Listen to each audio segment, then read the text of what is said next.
दो अक्षर का इसका नाम, सारे फलों का राजा। लंगड़ा हाफिज बादामी आम, इस फल के है अनेकों नाम।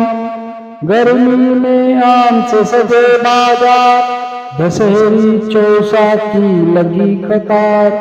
कच्चे आम से बने आचार, कच्चे आम से बने आचार। हम इसे शौक से खाते बार बार।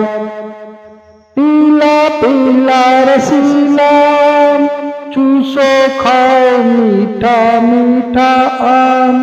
मन को भाता है ये आम, मन को खूब भाता है आम।